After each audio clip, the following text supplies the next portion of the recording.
There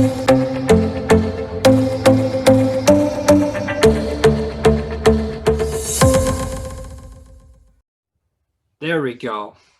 How's that? There we go. This Jigme, what's going on, Jigme? this is great. Like honestly, this is just great on its own. I'm just saying. Jigme. All right, just let's get this started because I think like we're gonna have a lot of laughs in between this one. So let's get it started. Hello, welcome or welcome back to the Jigme Kelsang Show, and happy Friday to everybody.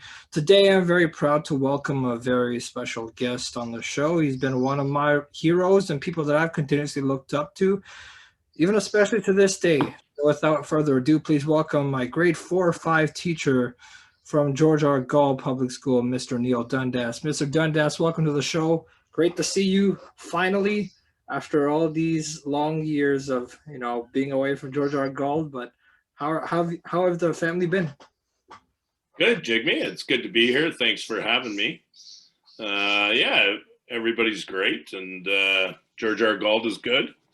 It's changed a lot over the years, but it's very different now. It's a very different place now than it was, when you were there, obviously, with everything that we're going through. But yeah, it's good. Everybody's good. It's good to be here. Great to be on a former student's podcast. That's just great. Congratulations. Yeah, it's cool. Yeah, thank you. I mean, like it's great to see you, especially because I think like we've been away for so long, and I tried to think about coming back to George R. Gauld, but I'm like, man, COVID is stopping everything, so I can't really do anything about it. And it's like I want to come visit you, but it's like I'm having all these things coming up with college and stuff like that, and so everything else is stressful. Yeah, and you know what? In the last probably since March break last year, we can't really have visitors in the school anyway at this stage in the game, because we don't want anybody coming in that isn't in our cohorts and isn't really in the school every day. Mm-hmm. So yeah, we have been able to have student teachers in, but again, they come and then they're there with us for the full month or the 2 weeks or whatever that they're there. So yeah, I usually have a couple of volunteers or whatever that come in, and they haven't been able to come in at all this year. So it's been, yeah, it's been kind of a struggle that way. But as soon as it's over, Jigme, and you get your shot, you're more than welcome to come back and see us anytime at the Gauld. We'd love to see you. No problem. Absolutely. Whenever you get a chance. Absolutely. I mean, I'm a proud Griffin. I'm just saying that, even though I'm at all these other schools and whatever you want to call me. I mean, like John English Royal, or you want to call me or a Humber Hawk now with Humber College. Always a Griffin, and I've never forgotten that, because I think like that's really where my life really began, because I think I've never really learned how to really mature as a person until I really learned in that school. And I think you especially, I think we have like this relationship that is not any type of that relationship that I've had before, because that you're like a guardian, because I would say that in a way, not only because have you been like a teacher that helps me, but like you cared and continue to care about me even though I'm not there anymore. And it's like that's what really like matters to me. Yeah. Well, you know what? That's kind of what a teacher's job is too, right? I mean, we care about kids every day at school, and we do care about them after they leave our school. We like to see different things that they're doing and how they're doing and what they're doing, and it's and that's probably the most rewarding thing about the job, right? Is that you get to see how your students do. I had a little guy in my class today, turned 10 years old. I was teasing him. I go, "You're a decade old now." Wow, there you go. So 10 years. Wow. But when you're 10, 11, when you're 9, 10, 11, life's completely different, right, Jigme, than when you're, I mean, it's like you've really never really changed. Like it's it's the same you, but like honestly, the jokes are still there, and you're still trying to crack people up with all those sarcasm and whatnot. But I love it because I think that's really what matters in a teacher when like they're always so serious, and it's like sometimes you got to have the laughter to really teach. Yeah, you gotta break it up, right? You gotta, and then that's how you get to know kids too. Once you get to know them, Absolutely. that you can make jokes and have a fun relationship. Yeah. All good. So, can you just tell the viewers and listeners about your life story and really how you became a teacher in the first place? Because I never knew what your story was, so I would love to hear it now that like we're both like I've grown up and now I get to really understand a whole lot of other things. Well, I've been teaching in the TDSB now for pretty close to 28 years. Wow. Yeah, I've been all over I started up in Rexdale and then ended up in South Etobicoke, which I love it there. And I was at James S. Bell before I came to George R. Gauld. And before teaching, I did numerous jobs. And the last job I was working at, I guess, I was away for a while. I went to Australia for a year and traveled down there and played rugby union there for a year. And then when I came home and I met my wife, she, excuse me, had a friend who was a principal. And at that time, actually, he was a principal at 2nd Street. So he said to me, well, why don't you come down? Because I was working at a dairy out in Brampton, delivering milk and making milk and stuff. And he said, why don't you come down one day a week, make a commitment one day a week to volunteer and see if you like it. So that's where it started. And here I am all these years later, still going, still at it, still enjoying it, still like going to work, still like the kids. So that's incredible. I mean, like I would think that you would choose to either retire or move on to another school because of George R. Gauld has been changing so much since I left and since my brother left there. And like I think like it's so interesting how you kind of see the growing and the developing of the kids that were there and then now aren't there because of they're moving on to new chapters of their life and it can be challenging at times because you don't know how to balance it right. And so like I think that I'm still trying to focus on that and try to figure it out. But like that's well, it's still like now what's starting to happen because I've been there. I think this is either year 16 or 17. I've been at the Gauld. So what's starting to happen now is I'm starting to get, children or little brothers and sisters of other kids that I've taught or actual children of students that were there at the very beginning. So so it's an interesting it's an interesting dynamic when you start to see people's little brothers and sisters and or their children starting to come to the school. So yeah, it's but you know what, as you know, Jigme, it's a small little school. It's the day I walked in there, I fell in love with it. It's got the big high ceilings. For anybody that doesn't know, it'll be 100 years old in 2 years. And it's got wood floors in it. And it's just one of those places that, it's just one of those great places to be. And it's fun. Yeah. Yeah. Very small though, very small because when you go to when you leave and you go to John English and then you go to Lakeshore, it's like this tiny little, school that but that's what makes it so special. And I think that's why the community really appreciates it is the way it is. Like absolutely, you're absolutely right on that one.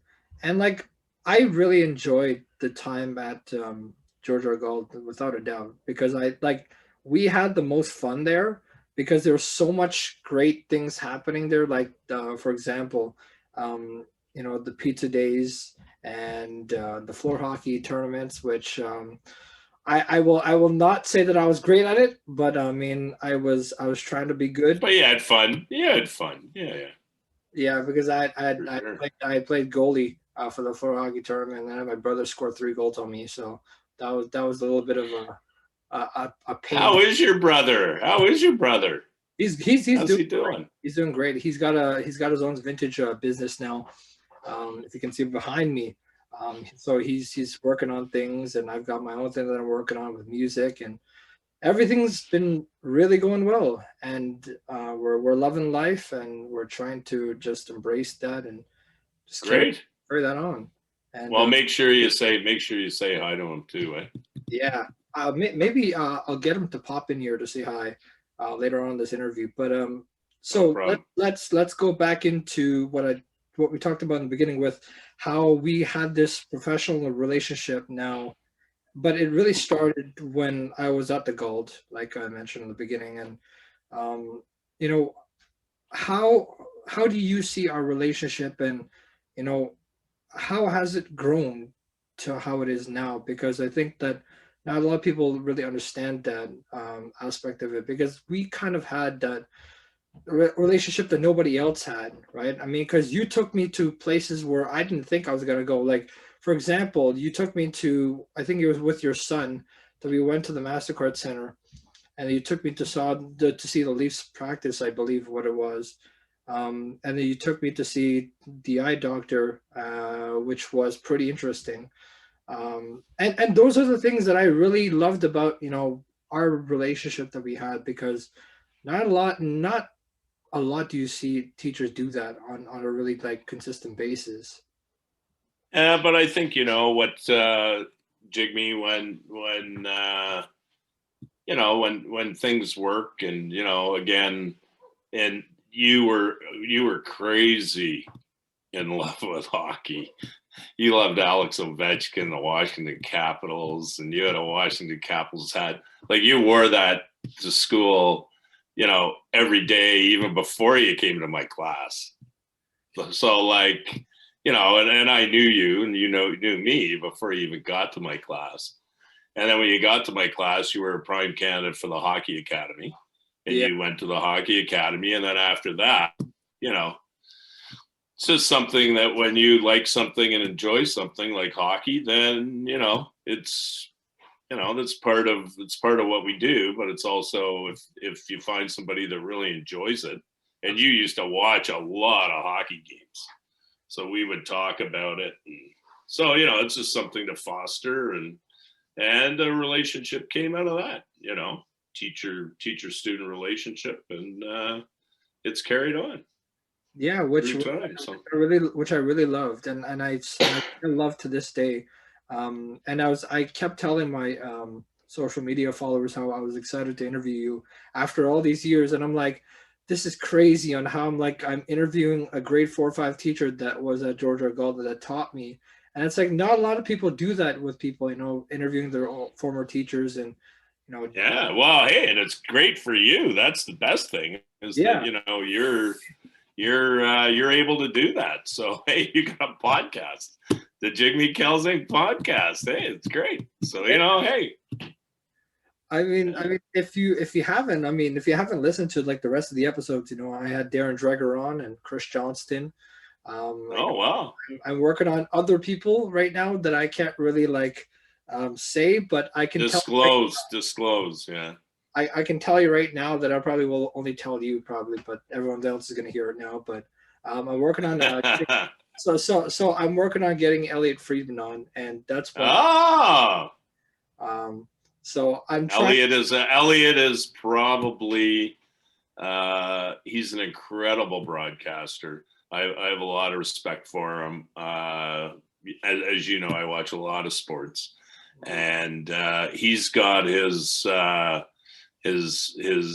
he's got his hand on the pulse of the NHL, and pretty well when anything, he knows that what's going to happen probably about 2 or 3 days before it actually happens. He's really well connected and very, very knowledgeable, very, very knowledgeable, not just about the game, but about the inner workings of the game as well. So yeah, I'd like to listen to that for sure.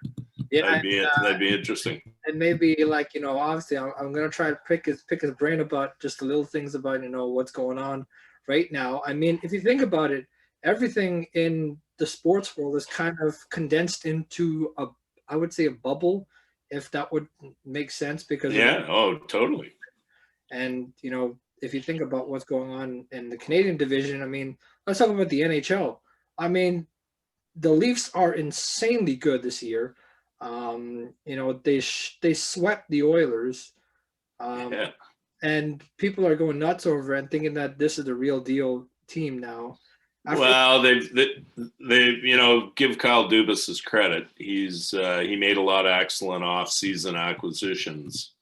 Guys like Zach Bogosian from the Stanley Cup winning Tampa Bay, Lightning, and some of the pickups he made are, guys who are quality veteran guys who they make a big difference. Just every day you watch them in the change room, you watch them finishing checks out on the ice. It's the little things, though, right, that they bring that makes a huge difference. So they have made, their back end is light years ahead of where it was last year. Yeah. But you still, at the end of the day, who's going to be lurking there? Well, the Lightning, the Bruins, maybe the Avalanche, so yeah, they're doing really well, and hey, they're fun to watch. That's the best thing about them. Even last night, did you watch last night's game? Yeah, I had to stay up for that game, and let me tell you, I thought they had great chances. They had Matthews had an empty net with like 2 minutes to go, and he missed it, which he never does. And somebody else had an empty net too, and it's just like they get those 2 goals. It's a 3-3 tie. It's a different ball game. Yeah, but like here's the like I will tell and be honest with a lot of people that like Toronto is a team that's so unpredictable because they can be up by like 3 and then all of a sudden they can collapse it and they can end up giving those 3 away and then all of a sudden they've got the puck back. Not so much this year though. This year they've been a little more steady. But if you think about the game against Ottawa, right?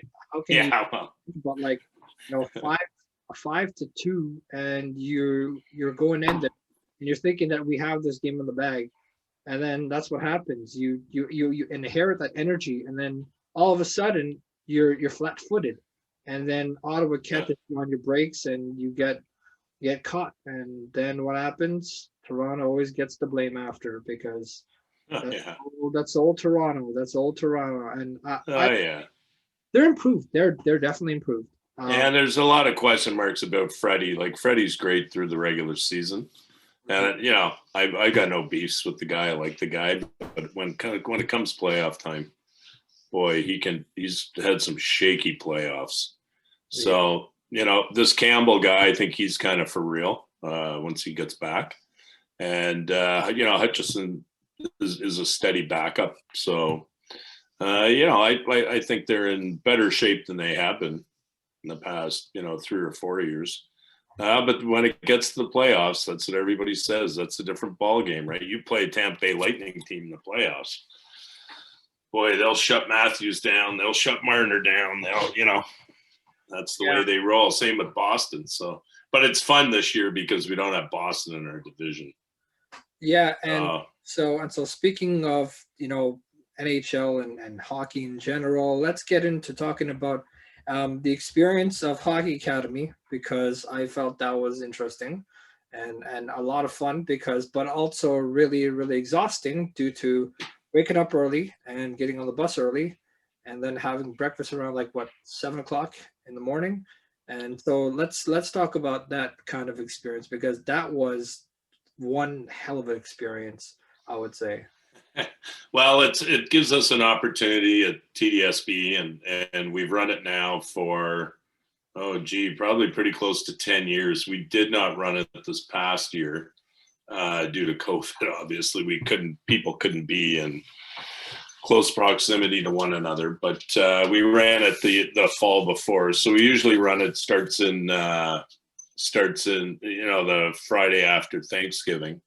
And we run it for 10 dates, and we provide students that have not had the opportunity to play hockey, or, you know, for whatever reason, are interested in playing hockey. And, you know, it could be financial reasons, it could be whatever. And we give them all the gear, and then we give them 10 weeks of on ice instruction, and teach them how to play. And you know, that program's evolved a lot since you were there as well.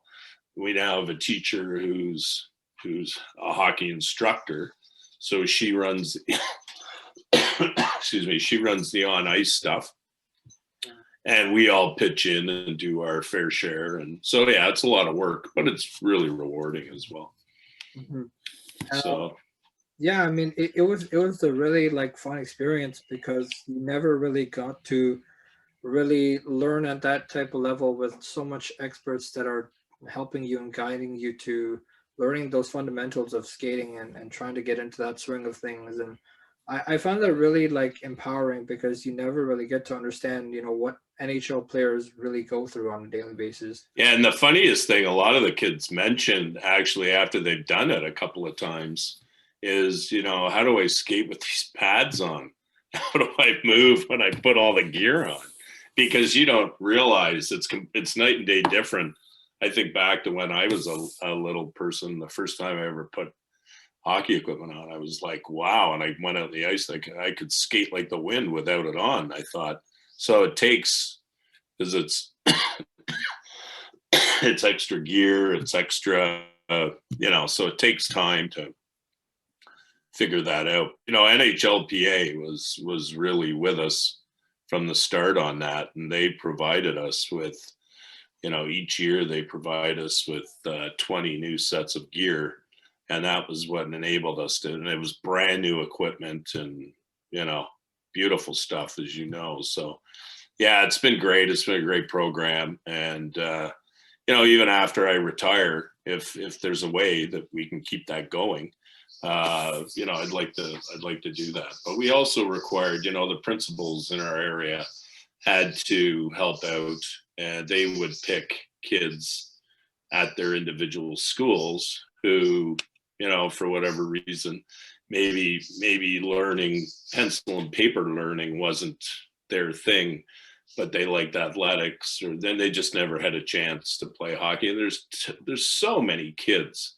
in Toronto who love hockey, Yeah. who just have never had a chance to put on skates and try it, because it's a game where, you know, financially it costs a lot of money to play hockey. Mm-hmm.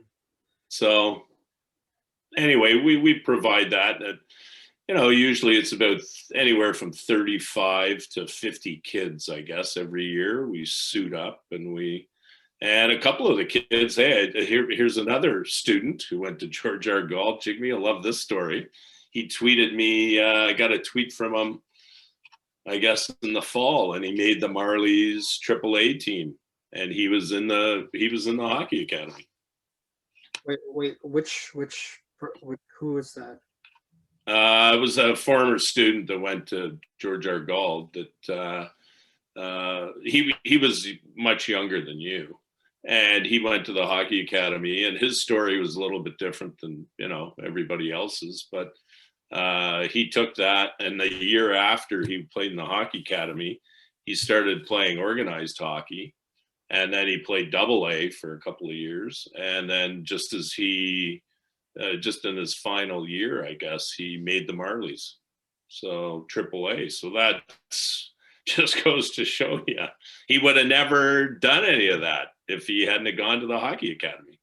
Yeah, I mean, that's to hear, though. I mean, like, that's crazy to think that, you know, a hockey academy like that and a session and a program like that could like land you that opportunity where now you have the real chance to make and crack a NHL lineup.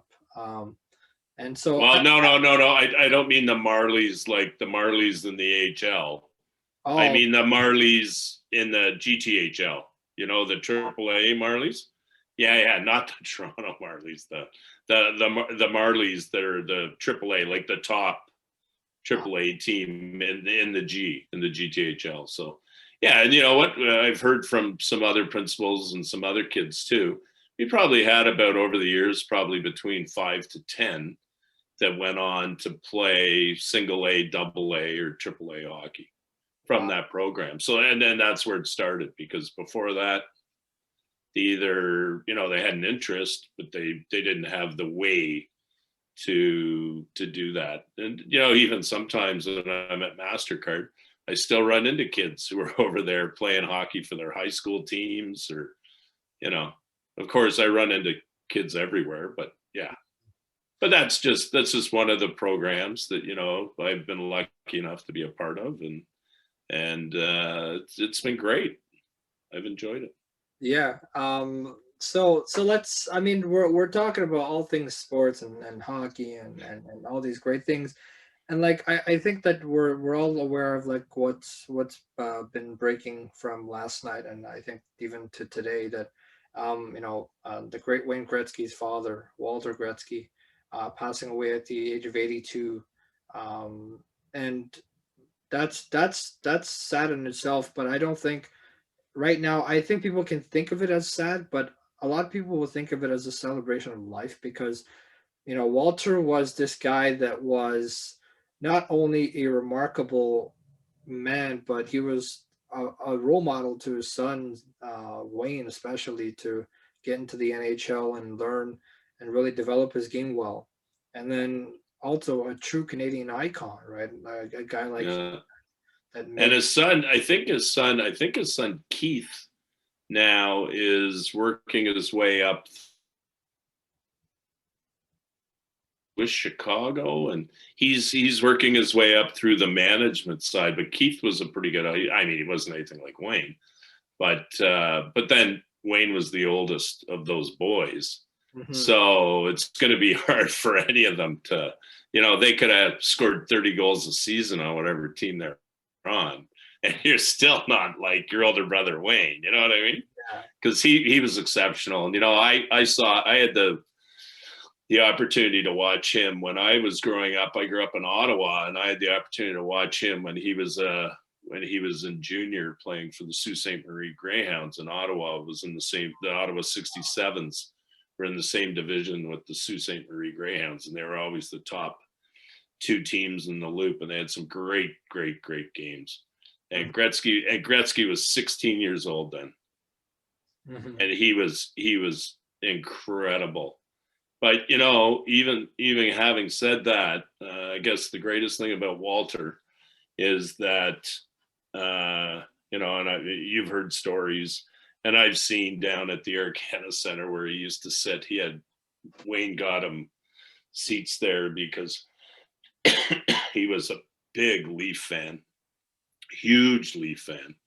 And people would line up at intermissions to just see him, shake his hand, get an autograph. And he always had time for every single person. And that was kind of that era too, right? The hockey players in those eras would sign autographs after games, you know, it wasn't the business with copyrights and all the business now where, you know, try and get a pro hockey player to come out to a benefit or something, and, you know, they could, because it's written in their contracts what they can and cannot do. So it's completely different than what it was like back then. But, you know, even Wayne Gretzky, I remember waiting around after games when he was in junior, and he'd come out with the other guys, and he'd sign pieces of paper, autographs and stuff. And that was a long time ago. I mean, that's when he was 16 years old playing for the Sioux. So Walter taught him, like, he must have learned that somewhere, right? Yeah. I mean, like, I don't know if you've had like a personal experience with Walter, but is there any like sort of thing that like you've experienced with Walter or even Wayne Gretzky himself, or like is this more of the stories you've been hearing in terms of what people have been saying? I'll tell you, one place I was with Wayne Gretzky, this is a funny story. I was at I got invited to go to the Canadian Open one year in Oakville, and you may have heard the story. So it's the Pro-Am the day before the Open, and Gretzky's up on the tee at the first hole. So he stands up with his driver, and he piles the ball off the tee. And what does he do? He shanks it to the right, and he hits a kid right in the front of the forehead with the golf ball. The kid didn't get out of the way. And I was on the other side, but I saw the kid get hit. And I think at that time he was spokesperson. 7-Up was one of his sponsors. So we all made a joke, that guy's that kid's gonna get 7-Up for the whole year now. So he was okay, but that was just something. Wayne went up to him, and obviously he was really worried, right, because of liability and other issues. But anyway, it all worked out. But yeah, I've seen him over the years. I've never met him, but from what I've seen, and I saw his dad one time. I saw Walter not that long ago, just a couple of years ago at the Arcana Center. Mm-hmm. I went down to see a game, and there's always people around him, and he's always, he loved to talk hockey. He loved to talk hockey. So it is a sad day, Jigme. Yeah. Walter's been, just one of those, icons, like I mentioned. Like he's if you, I would, echo what other people have been saying. He's Canada's hockey dad, but I would think even more greater than that. I think he's the world of hockey. He really touched everyone in the hockey world, not only in Canada. I think he's been a role model to everybody, and I think that's what a lot of people will forget about. Legends like him, and to teach his sons Wayne and all his other sons that are there, and hard times right now for them, and our condolences go out to his family and his friends and their extended family. It's a sad time for the hockey world. Oh, definitely, yeah. And when I heard the news last night, you probably heard it. It broke at the end of the second period last night, and right away, you have an image of the man. And what he did for the game, and he always put the game ahead of anything else, and for that's why hockey's kind of different, right?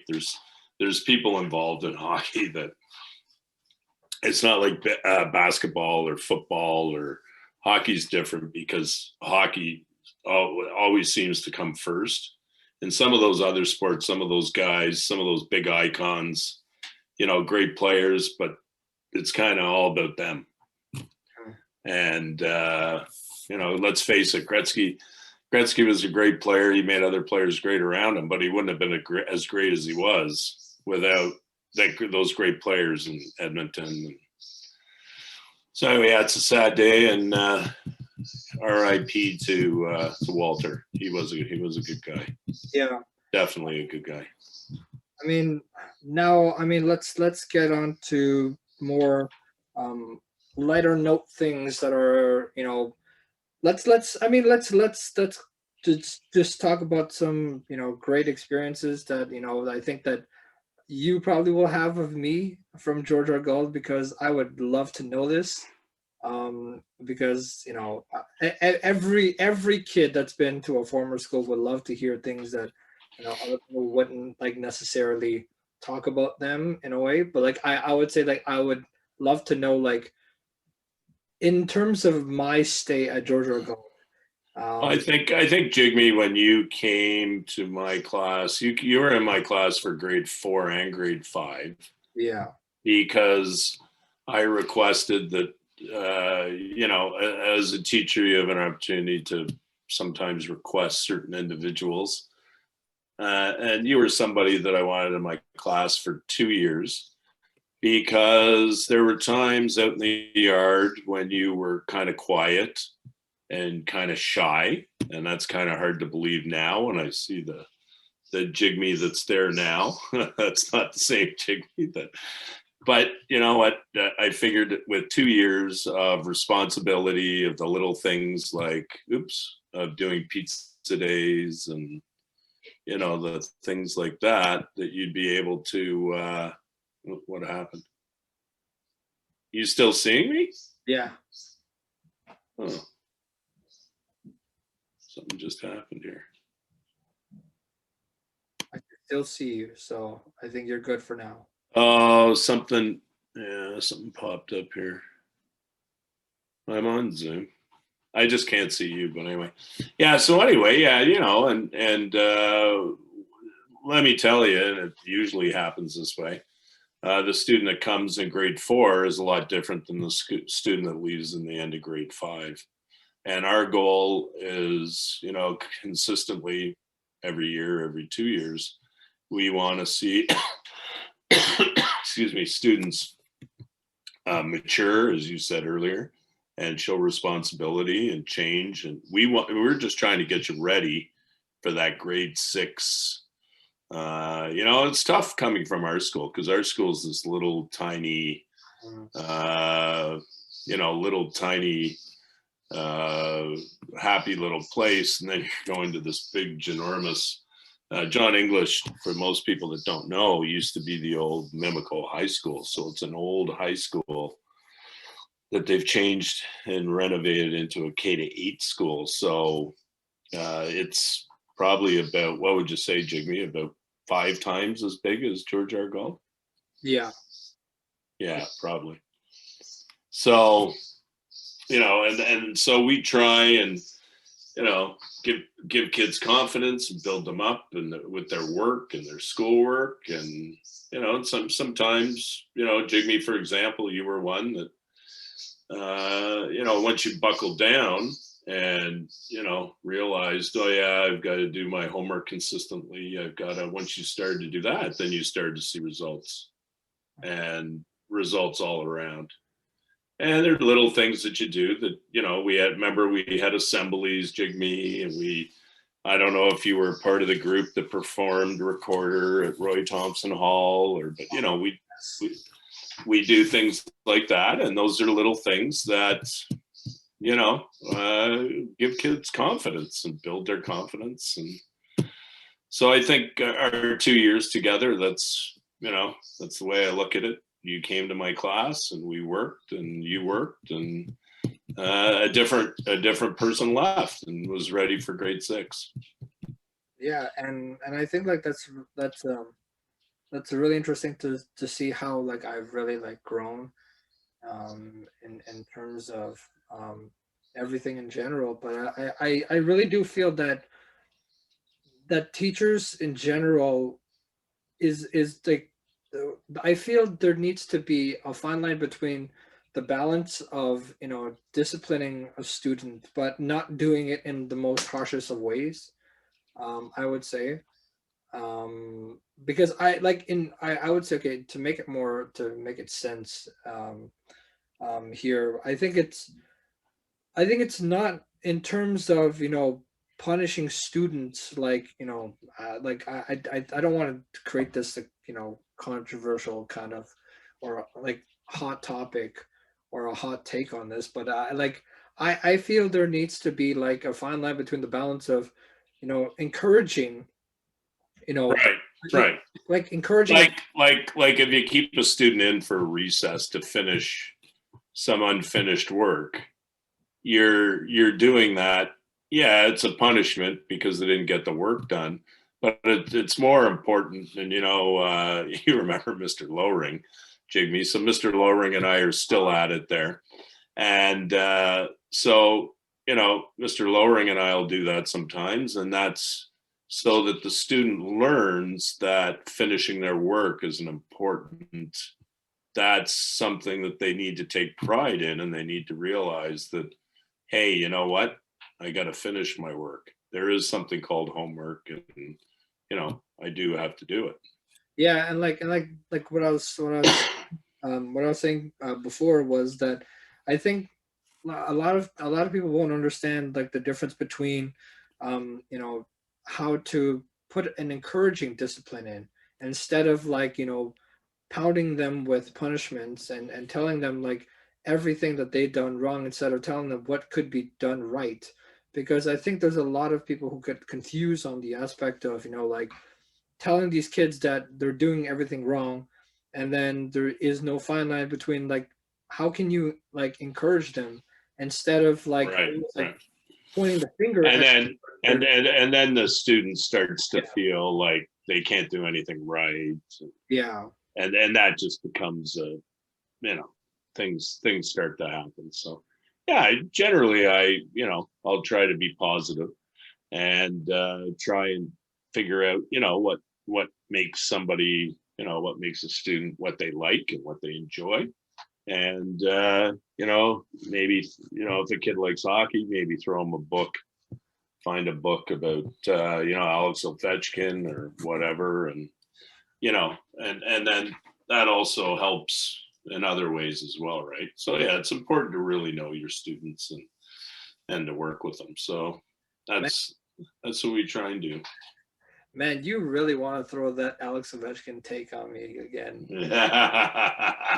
That's what I love. I mean, like you're gonna. We used to have arguments. He used to tell me that, oh, he's the greatest ever. And then I remember Crosby beat him in that one Stanley Cup, and I looked at him and I said, "Oh yeah, greatest ever, Jigme." Oh my goodness! I remember when I think you gave me a few actually. You gave me a few jerseys. You gave me a Montreal one. You gave me an Ottawa one. I think it was the Alfredson one. I'm not sure. I think it was. And then what else did you give me? I mean, I'm pretty sure that was pretty much it. But you pretty much like provided me with like all these other jerseys, and I'm like, this is great.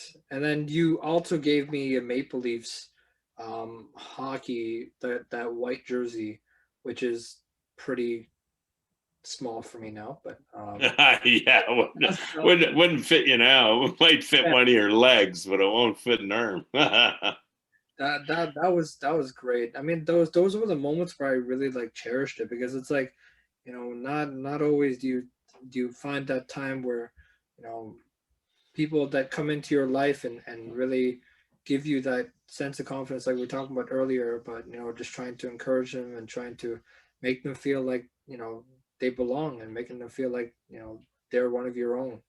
And I really think that's the most beautiful. Well, and I think you originally, when you came to North America, I think you came to New York, right? Your family? Yes, we were in New York before, and then we came. Or were you born in? I can't remember. Were you born in Brooklyn, or were you born in Tibet? Born in Brooklyn. Oh, you were. Yeah. Okay.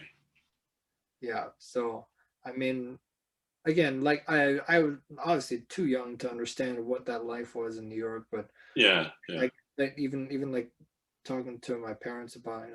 You could have been a Rangers fan or an Islanders fan. Oh my goodness, can you imagine that? Let me just say this, okay? Like, a lot of my friends will know this, that I will cheer on the Rangers whenever I can. If the Leafs are out of the playoffs and the Rangers are still remaining there, I will cheer them on, because that's my home city, and I don't care what nobody says, because they have Alexis Lafreniere now, and they're looking good, and I'm really confident that they'll become one of the most legitimate contenders soon. Yeah, he had a beauty snipe last night. Oh my goodness, he had a great goal. Yeah. He had a lovely goal. Yeah, he's a special player. Yeah, give him a couple of years, and he'll be lighting it up like Austin, for sure. Yeah. I mean, let's get back to what we were discussing earlier about, like everything that we talked about in life. And I mean, George, our Gauld days and whatnot. I mean, if we want to talk about the floor hockey tournament, let's go ahead and talk about that, because I feel that, like, I really sucked in that moment, because I was in goal and I'm not particularly strong in goal, and I tried to keep the puck out of the net, and my brother had to score 3 goals on me, and then obviously you remember that. That's funny. Funny the things you remember. It, like, because that's the things that that gets brought up every time. Everyone will talk about all those great days where people would embarrass me with those goals and whatnot, and make me look like a fool. This is like me, like, working my inner Maple Leafs kind of collapse. Inner Maple Leafs collapse. Well, what's funny about those is I used to run those. We'd start those usually around February, March, and then we'd have a little league lunchtime, we'd run the league, and then we had the playoffs after the league. And, I would run it because we don't have a lot of kids at our school. So I'd run it with grade ones all the way to grade fives, everybody to, split. I knew all the kids, so I'd split all the kids up evenly and make teams, send a student around to see, who wanted to join up and play at lunch. And, even the grade ones that played, in those little tournaments got something out of it and enjoyed it. And, had fun. It was the bigger kids, opportunity to help teach the little kids how to play and, how to be good sports. And, I think they were always a lot of fun.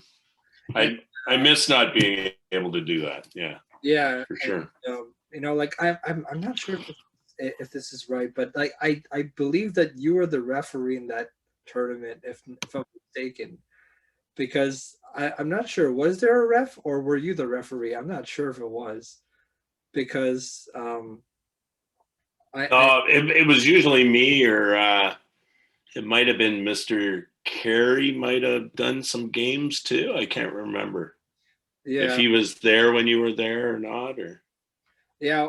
Well, I mean, let's get this out of the way that everyone really wanted to give me the penalties, like really, like the most easiest, like touch on the hand, maybe not even a slash, and I'll get called for it because, again, this isn't me like working my chirping skills, okay? Like talking to the referee and saying that like I don't deserve penalties because those are not penalties. And like I always get those on a consistent basis, and I'm like, why me? Like out of anyone, I was like, is it because I love Alexander Ovechkin? Probably you probably chirp just like he does. Can you hold on for a second here? I'm not seeing you here anymore, so hang on 1 second. I got to see what's going on here. Why? Can you just stop this or pause this for a second, and I'll see if I can get it back. Hold on. Is that okay? Yeah. Okay. Hold on. Okay. Well, I guess this is as good as it's gonna get. Yeah. Okay. I mean, let's go back talking about how, I mean, again, I don't want to take on to this longer because obviously, like, everybody would want to chirp at me because maybe it's because of my younger self that I used to like Ovechkin, and I respect the dude still, but I mean, I don't necessarily like him now. But I like those. Well, I think you can't argue with the way that he plays the game, and I think he never takes a shift off, and he scores goals like he can still score goals like there's no tomorrow. And I saw a video last year. I guess he had a little baby boy, or he's got a boy now. I guess he's about 2 years old, 2 or 3 years old now. And he had the kid out in the driveway, and he put a stick in the kid's hand. The kid blasted a shot and it went like top cheese. So there you go. It's got to be some genetics there. I mean, got to be. I mean, it's Ovechkin at his best. I mean, that's what he'll do to you. I mean, he'll make life hard on you, and that's one challenging point of being an athlete, of like trying to manage how to cut people off and trying to take them out of the game when you can, at times when it's possible to do so. Yeah. Put it that and way. his one timer, how many goals has he scored with that one timer from the left hand side? Oh man, unbelievable. And the teams know it's coming. Yeah. And it doesn't matter. He can still do it to this day. So that's pretty incredible. Yeah. He's a pretty incredible player, and he can put the biscuit in the basket. Yeah, and then okay, so let's move on to some other commonalities that me and you have, and that's obviously, I think we can all say that music has been one of the things that really, I think, you're in love with and I'm in love with, because That's what I'm doing now. I'm doing music and trying to do it full time while I'm in college. Um, so like I'm trying to do that full time when I leave college too. Even though I love radio, like it's something that I can do on the side and do podcasting on the side. Because Sure. instead of being on the air, right? I mean, I can just do it and pre-broadcast it and then put it on live and whatever. Sorry, have you recorded anything yet, or? I mean, I have recorded episodes for this podcast obviously, but I haven't done anything like live for Radio Humber or whatever you want to call it because that takes a lot of work. I mean, that takes Yeah, it does. I remember you singing at your graduation at Lakeshore. yeah. You got up on the stage and you sang, or you were down below. You were singing. What was the song? Do you remember the song you sang? It was "Fix You" by Coldplay. That's it, Coldplay. Yeah. Yeah, and Great band. One of my favorite. That was probably, my wife and I have been to many concerts, and she got Coldplay tickets. We saw them at the Rogers Center, and you know what? Oh, what a great show! Great show that he puts on. Stupendous. I would go to a Coldplay concert any day. Unbelievable. yeah, I wouldn't know how that would be such a coincidence in me performing "Fix You," and then all of a sudden, and like obviously, like inviting you guys, I was like, you needed to be a part of it because that's a huge milestone in my life, and I think you've all been a part of that, and I think like to have you there, and then to know that that's one of your favorite bands, and that's a coincidence. I don't know how that like mysteriously happened. Um, That's funny. And then Mr. Howe was there too, eh? yeah, Mr. Howe and I were there together. yeah. I couldn't pass up. I couldn't pass up on that opportunity where I'm like, I had to bring you guys on because. And he would give me updates about you, right? Like he told me that there's a couple other teachers there at John English too that I knew. They gave me updates about what you did at the talent show, and I think one year you sang "Country Roads," that old John Denver song. Oh my goodness, yes. Did a great job. Did a Let's great job singing. Yeah, you're a great singer. You are a great singer. There's no question about that. let's talk about that because that's a hell of a moment because that's what really started everything in music. I mean, here's a young kid that didn't know anything about music, didn't know anything about country music for specific, and then surprising people with a John Denver song that's such a classic now, and still is a classic, and will forever be one. Oh, it's been a classic I used to sing that song when I was a kid up at my cottage outside of Ottawa. We used to sing it around the fire pit because everybody knew the words. It was on the radio all the time. That's like that was probably like 1970s, mid 70s, late 70s. That's a long time ago. I mean, Great song. Like obviously now that I'm grown and I get to like really listen and learn constructively through the music of John Denver and the pioneers of music in general. I think I listen to a lot of oldies. I would call myself an old soul, even though people would not want to look at it that way because I am. Like I listen to a lot of old artists. I will listen to Dolly Parton a lot. I'm listening to Kenny Rogers, Vince Gill. Yeah. Gill. My eldest son Morgan, he likes music from the 60s and the 70s. He probably listens to that music more than he listens to modern music. So yeah, it just depends on what you enjoy. Eh? Yeah, and I think like country music especially is just a really dying art. It is because I don't think a lot of people understand the beauty that country music is. It's so soulful. Like it has a lot of soul in it. And like I like pop music and everything, but like country music, is an evolution of what pop music is. Johnny Cash was pretty huge legend too. He sang about, he was probably one of the first real, icon singers to sing about, things going on in the world. And, he was pretty, had some great tunes, Yeah. And like even with the recent, I mean, I would say recent passing, but I would say recent passing of the late great John Prine. I listened to him a lot, and I did a cover of his song actually during this quarantine, the first lockdown that happened.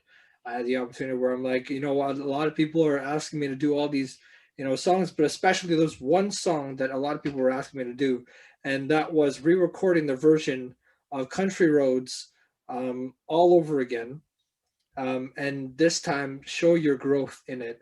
And it's out now, which I'm excited. Um, it's out and it's available for everyone to listen. It's on SoundCloud. It's on YouTube.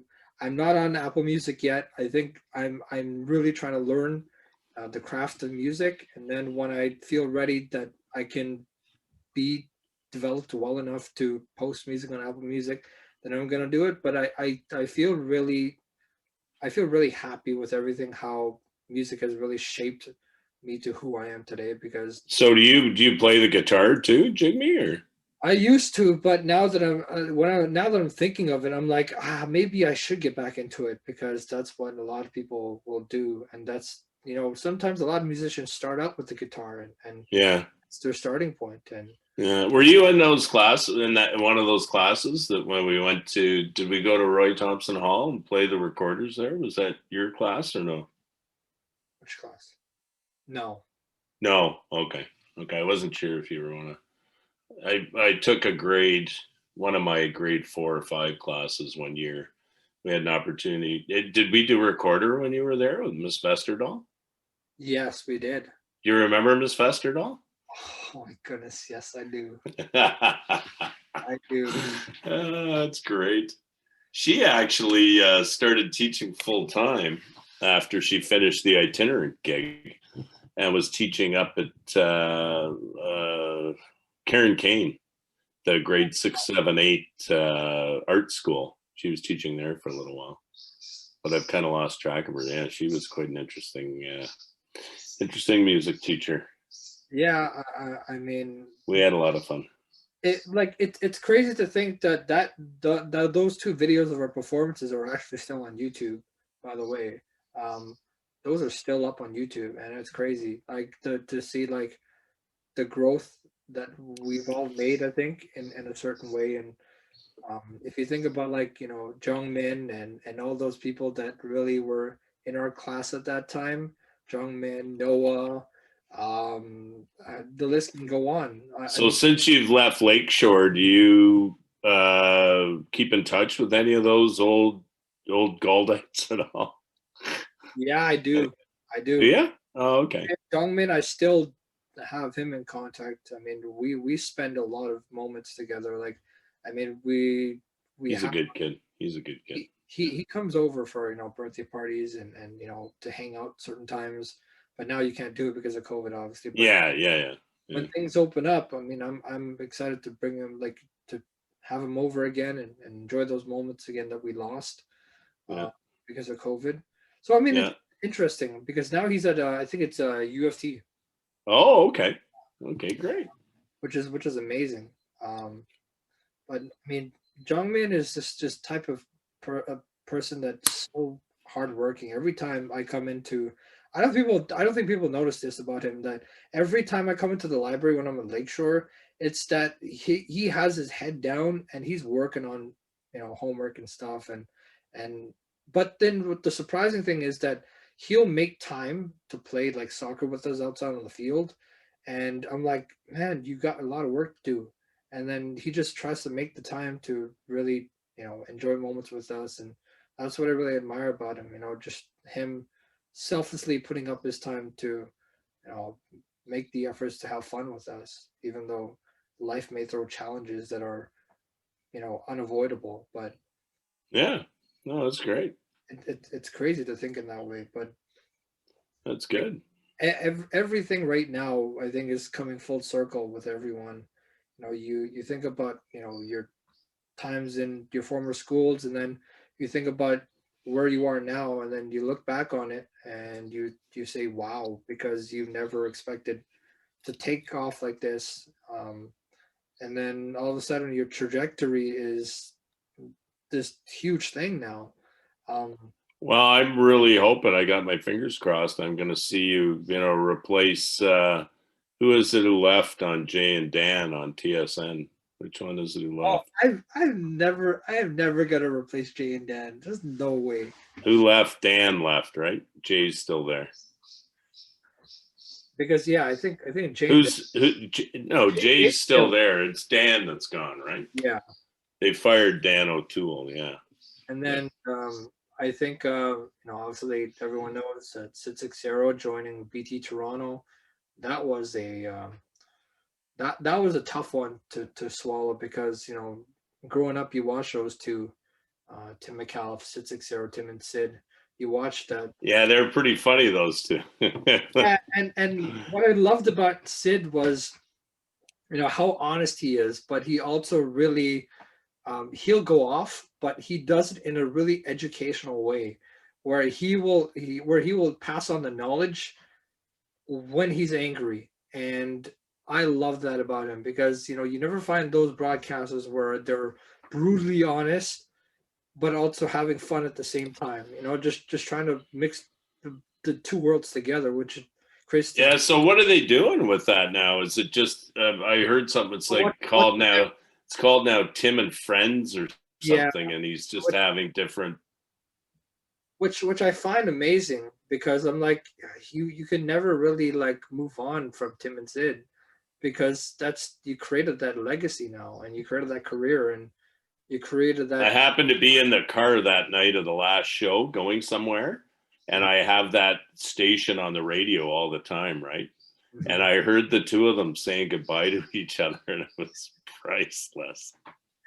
It was so funny. You know what I found really entertaining? It was iconic the way they. The most iconic moment of that episode was when I think it was when they showed the video of Bob McCown coming into the studio, and then he he was telling them that they got fired off their own show, and then he was taking over, uh, and he came in for his shift, I think, earlier than they expected. Yeah, because McCowan used to be in that time, that prime time. It used to be primetime sports. And Bob McCowan was on after Tim and Sid, and he'd come on, he'd go, what are those two guys talking about most of the time? He goes, they're not even talking about sports, those two guys. They're just yammering about anything. Yeah. I mean that's what happens with sports media and stuff like that. You can ramble whatever you want to ramble on, but like obviously there's a limit to what you can and can't say, but obviously that's understandable. But I really loved people like Tim and Sid, because they really created that welcoming environment to really feel connected to what they were talking about. Yeah, I was surprised by that move, but I kind of get it. When does he start on breakfast television? Next week or middle of March? Or? I believe it's next week. Yeah, okay. Next week on the I'll have to flip it on some morning and just see how before I go to school, and just see how he fits in with Dina, and it'll be interesting. I'm not sure what time it's on. I think it's at it starts at like 5 a.m. I think he's got to get up early. Yeah, okay, so hell no, I'm not going to be able to get up on that and watch that. Yeah. So good luck to him, but I don't know how many people are going to like really wake up on like 4 or 5 o'clock in the morning to watch breakfast television just because of Sid. Oh no, but there'll be people that tune in just to have a laugh and see what he's going on about. Yeah, but it's so great to see how two Humber alumni actually are now reunited, because Dina Pugliese and Sid Seixeiro both went to my college. Yeah, Humber's great. How you liking that program there?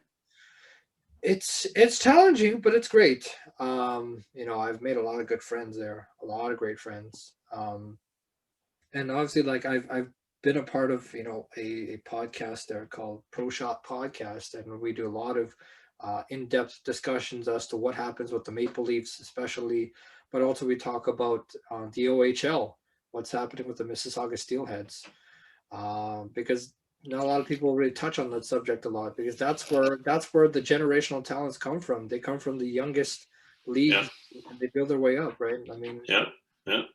And you know, the funny thing, and it's hard for her to get her head around it. My mother-in-law is 84 now, and we sit and watch hockey games together because she comes over and we watch the Leafs or whatever. And she'll ask me, well, how are they making money when there's no stands, no fans in the stands? Because she used to go down to Maple Leaf Gardens with my father-in-law, right? They used to have season tickets. So she's watching it going, how can they afford to do this? And I'm like, well, that's a really good question. How are they affording to do this through this time? Now they have the big, you look at the ice now and it's smothered with advertising and in the stands, but you wonder, how much are these companies paying for that? And it's not the same, right? Yeah, I mean, if you think about, like, for example, that we're talking about the aspect of the economic issues that are facing now with the COVID world, where now the flat cap is where everything is going wrong now, because now you can't make moves in certain bases where it's related to money wise, because now it's tough to move it around, because everything is so stationary and it's frozen. And so now what's happening is the trades are what is going to matter. But yeah, and these teams can't be making money. I mean, I read something about the bubble that they were losing inordinate amounts of money. So I mean, if you want in-depth knowledge as to what the economic issues were, I mean, you can head over to my interview with the deputy commissioner, Bill Daly. Um, I had a good chat with him about the economic issues facing the NHL recently. what do you say? I mean, he talked about the general basis of like what they usually say about, like everything right now is due to COVID, and it's hard to move around everything, but they're trying to do their best to find ways where they can manage to find that money. But it's hard to do that when everything is in your face and you can't control it, right? Because COVID right now is uncontrollable until you get the vaccines out and you start rolling it out to everyone and everyone takes it.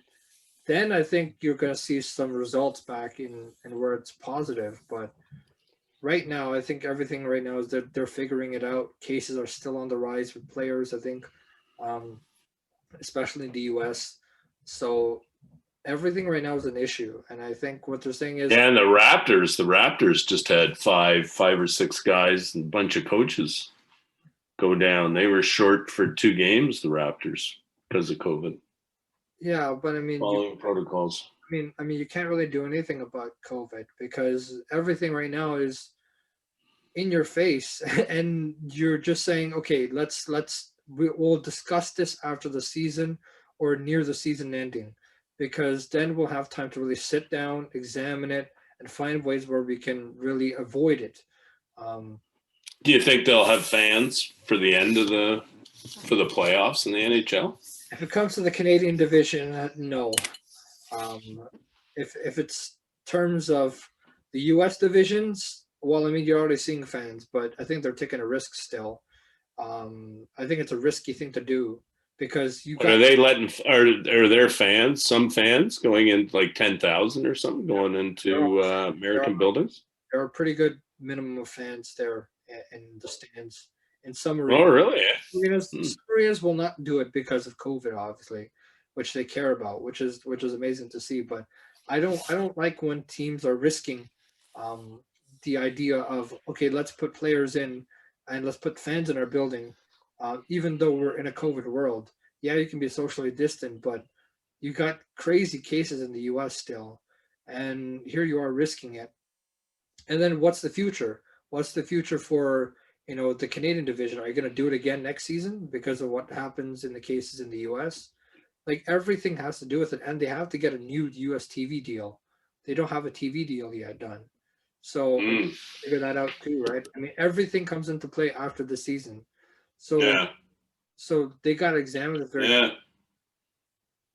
Well, it's not going away, I guess. That's the biggest thing we can take from it. And even if everybody gets vaccinated, and we're still going to have to wear masks at school, and it's not disappearing overnight. That's for sure. We'll be doing this probably well into next, I don't know, December, January, probably.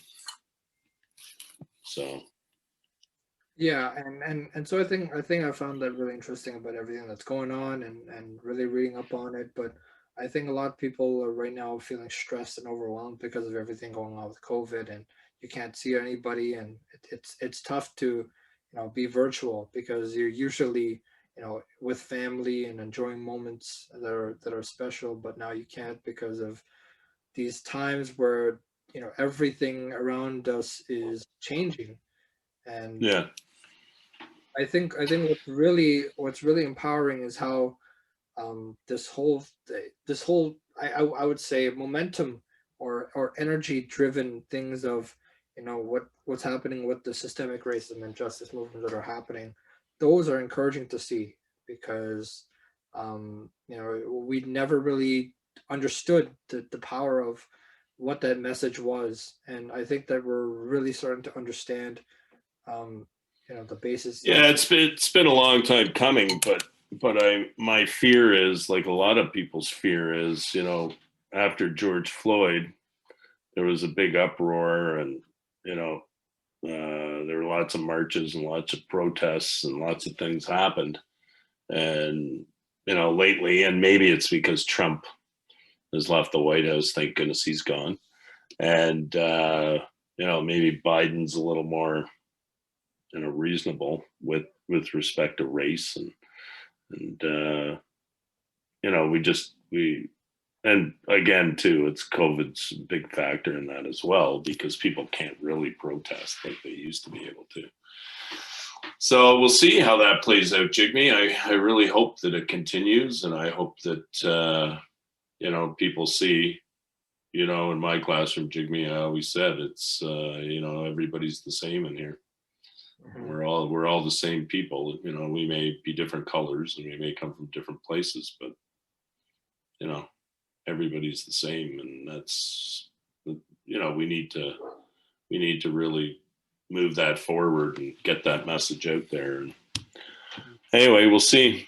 Hopefully, I agree with you. It's come a long way, but it seems to have I guess the election kind of took the steam out of that, eh? Yeah, but I felt encouraged by obviously the history making of Kamala Harris, being the first woman of color to really take. Unbelievable! Yeah, that was great. That was great to see. And yeah, and with that being said, I think what kind of thoughts did you have on that when you heard about that when it took place first? Because I think a lot of people were shaken by it but are encouraged in a really incredible way. Oh, I was just so happy. Trump was full of rhetoric and negative things. He was such a negative, I call him a negative Nelly. He just, every word out of his mouth was just not pleasant and not. So it's just nice to have a change of attitude there. Which is very important. And I think America is probably relieved in the end of the day. And even some of those, however many million that voted for him, I'm sure a lot of them are probably more relieved that he's actually gone now. I couldn't believe the uprising on Capitol Hill. I couldn't believe that, that the forces, the powers that be allowed that to occur. And the only way it was allowed to occur was that Donald Trump was the president. And you can think whatever you want, but those people literally walked right into that place, and they knew that was coming. So, all right. So we got a guest here coming on to say hello. Hey, how's it going, Mr. Dundas? Hey, good. How are you? I can't see you, so I'm for whatever reason I'm not. Why is the camera not? No, his side. Oh, his side. Something happened. Yeah, I can hear you though. How are you? I'm good. I'm good. How are you? Good, good, good. How's everything? Good, very good. What's going on with you? Just chilling. Enjoying quarantine. What can I say? Now I know you're lying. Enjoying quarantine. I was looking at the picture in the back of my classroom the other day where you were in grade 5 and Jigme was in grade 4. You were in the back and Jigme was in the front. And in the classroom or at home? Oh yeah, no, in the classroom, up in the back of the classroom. Oh, nice. So there you go. The Kelsang boys. We had a lot of fun.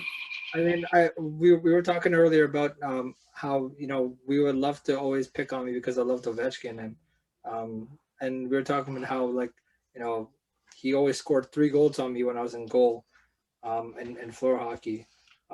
Because you suck, man. That's just because he was such a good floor hockey player. I was. I don't know about that because I always would get the penalties because I would take the random things, but it wasn't really a penalty considered. But whatever. Yeah, I mean, like this has been really, really great. I think to really chat with you after a while. Yeah, it's been fun. Yeah. Like yeah.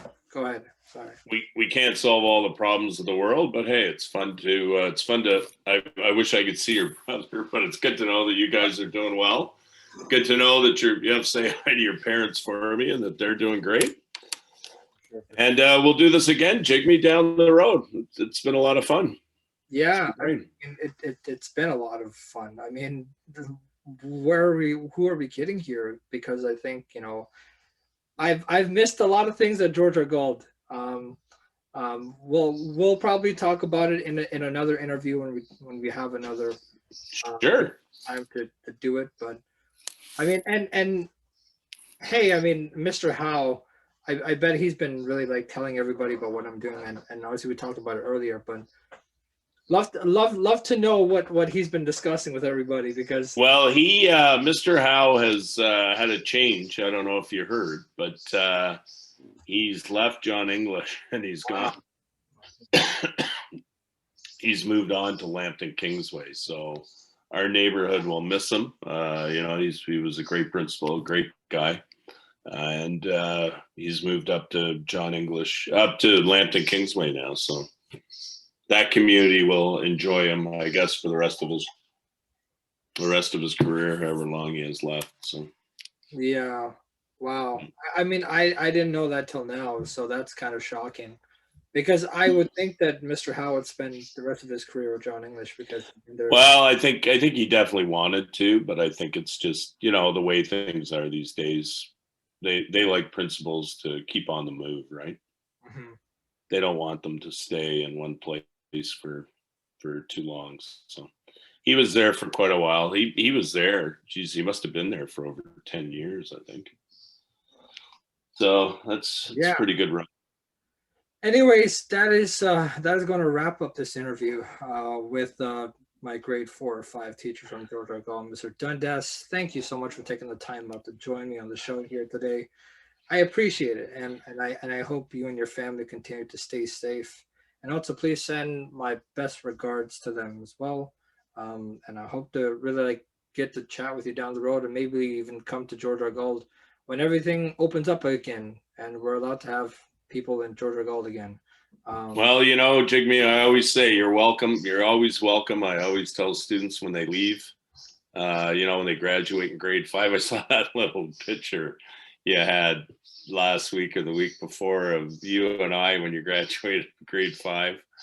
And, I always tell the students they're more than welcome to come back whenever they want and chat and visit or volunteer or help out or whatever. So you're close by, you know where we are, so we'd love to see you again, Jigme.